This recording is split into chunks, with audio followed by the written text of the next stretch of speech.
আজ আমি বানাবো মাছের ঝোলের একটা রেসিপি, সাদামাটা একটা রেসিপি। এই জন্য আমি নিয়েছি পেঁপে, কাঁচকলা, একটা আলু, আর নিয়েছি কেটে রাখা ডাঁটা, আর একটু টমেটো, আর একটা কাঁচা লঙ্কা দিয়ে, আর মটরশুঁটিটা নিয়েছি বন্ধুরা ছাড়িয়ে।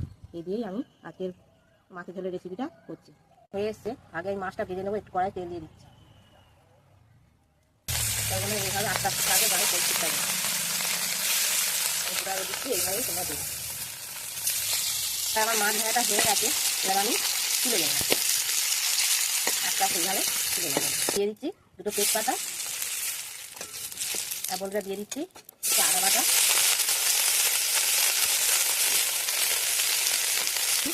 টমেটো, কাটা টমেটো, আর দিয়ে দিচ্ছি একে একে কাটা সবজিগুলো বন্ধুরা দিয়ে দিচ্ছি।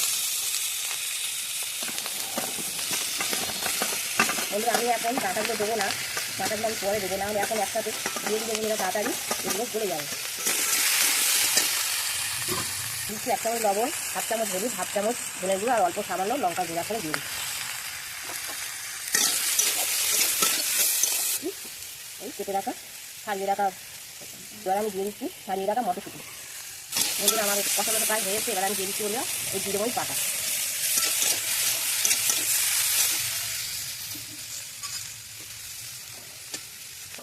এই কেটে রাখা ডাঁটাগুলো, আর একটা কেরা কাঁচা লঙ্কা দিয়ে দিচ্ছি।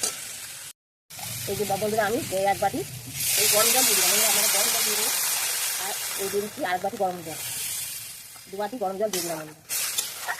এটা মাছের ঝোল, ওই জন্য একটু ঝোল ঝোল রাখবো, একটু বেশি করে জলটা দিয়ে দিলাম। যেহেতু এই তরকারিটা ফুটবে, অনেকটা জল ফুলে যাবে ফুটতে ফুটতে, কিন্তু হওয়ার জন্য আমি একটু ঢেকে দিলাম।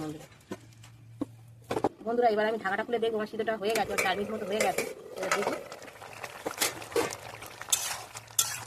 দেখো বন্ধুরা আমার তরকারিটা হয়েছে, এই যে সিদ্ধ হয়ে গেছে একদম।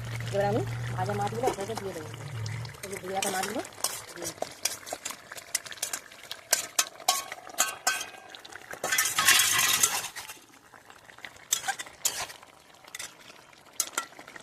এবার আমি এটা 1 মিনিটের জন্য আর একটু ভালো করে সিদ্ধ হতে দেবো।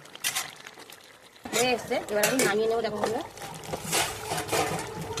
বন্ধুরা, এইভাবে তোমরা পাতলা ঝোল করে তরকারিটা বানাবে। দেখো বন্ধুরা তরকারিটা কত সুন্দর হয়েছে, কত কম মশলা দিয়ে আমি তরকারিটা বানালাম। গরমের সময় বন্ধুরা তোমরা এইভাবেই খুব কম মশলা ছাড়াই এই যে তরকারিটা বানাবে, মাছের ঝোলের রেসিপিটা দেখবে খেতে খুবই সুস্বাদু হবে। এবার আমি তরকারিটা হয়ে গেছে বন্ধুরা, নামিয়ে নেব।